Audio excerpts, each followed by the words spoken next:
बंधूंनो, भगिनींनो आणि मित्रांनो, मी रवींद्र चौधरी आपणा सर्वांना नमस्कार करीत आहे.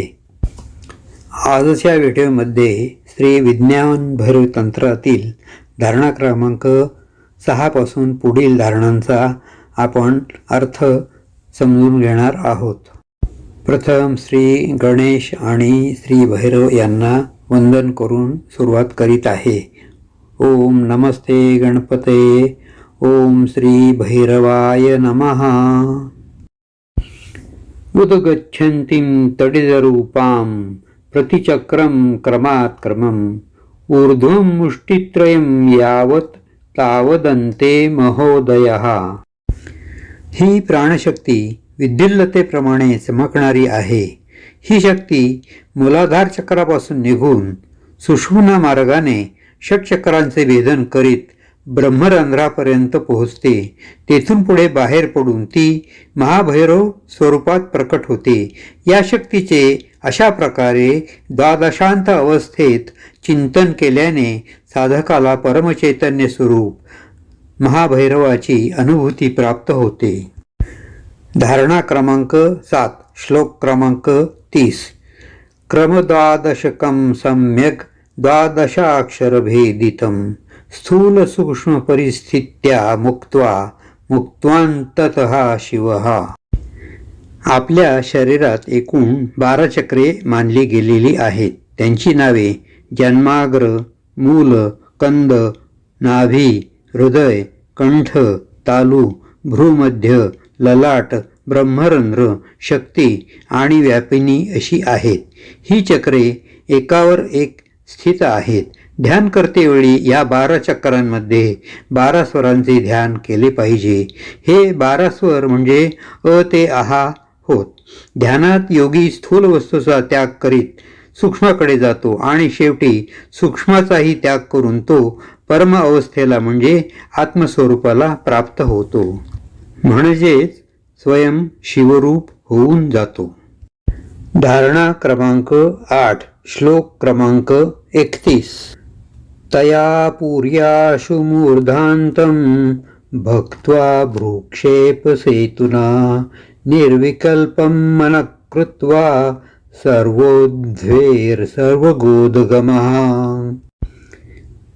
या आधीच्या श्लोकामध्ये सांगितल्याप्रमाणे या 12 स्थानांचे निरंतर ध्यान केल्याने ही प्राणशक्ती क्रमाक्रमाने सर्व चक्रांचे भेदन करून भ्रूमध्यापर्यंत जाऊन तेथेच थांबते. ही शक्ती ब्रह्मरंध्रापर्यंत पोहोचण्यासाठी गुरूंची आवश्यकता असते. गुरूंच्या उपदेशानंतरच हा सेतू पार करून ही शक्ती पुढे ब्रह्मरंध्रापर्यंत जाऊ शकते. त्यामुळे मन निर्विकल्प, निश्चल आणि स्थिर अवस्थेत पोहोचून साधकामध्ये सर्व व्यापकतेचा उद्गम होतो. भेदाची प्रतीती समाप्त होऊन सर्वांमध्ये तो आपलेच स्वरूप पाहू लागतो. हीच त्याची परभैरव म्हणजे अद्वैत अवस्था असते. या भैरव स्वरूपाचे ज्ञान झाले की द्वैत भाव सुद्धा समाप्त होतो. शिखिपक्षैश्चित्ररूपैर्मण्डलैः शून्यपञ्चकं ध्यायतोऽनुत्तरे शून्ये प्रवेशो हृदये भवेत्. ज्याप्रमाणे मोराच्या पिसाऱ्यावर म्हणजे पंखावर अनेक प्रकारचे चित्रविचित्र रंग आणि त्यावर डोळे असल्याचे दिसते, त्याप्रमाणे आपल्या शरीरातील पंचज्ञानेंद्रियामुळे हे चित्रविचित्र जगत नाना प्रकारच्या रूपाने आणि रंगांनी भरलेले आहे असा भास होतो. या 5 ज्ञानेंद्रियाद्वारे जे 5 विषयांचे ज्ञान होते ते म्हणजे शब्द, स्पर्श, रूप, रस आणि गंध. या विषयांमुळे येणारी अनुभूती म्हणजे मी नाही असा भाव केल्याने योगी शून्यामध्ये प्रवेश करतो. धारणा क्रमांक 10, श्लोक क्रमांक 33. ईदृशेन क्रमेणैव यत्र कुत्रापि चिंतना शून्ये कुडे परे पात्रे स्वयं लीना वरप्रदा. आपले शरीर अथवा दुसऱ्याचे शरीर किंवा इतर प्राणी मात्र तसेच इतर सर्व वस्तू यांच्यामध्ये तोच प्राण व्याप्त आहे असा भाव केल्याने साधक आपल्या परमपदामध्ये प्रतिष्ठित होतो. याचा अर्थ असा की आपण सर्व एक आहोत अशी भावना करून ध्यान केल्याने परमपदाची प्राप्ती होते. हे परमस्वरूप जाणल्यामुळे योगी या सृष्टीतील सर्व प्राणी, सर्व व्यक्ती, सर्व वनस्पती आणि सर्व जीवांवर प्रेम करू लागतो.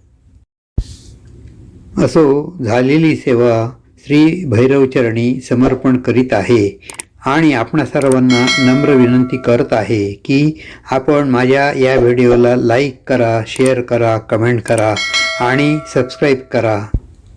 आपण माझे व्हिडिओ पाहत आहात त्याबद्दल आपणा सर्वांना धन्यवाद आणि नमस्कार.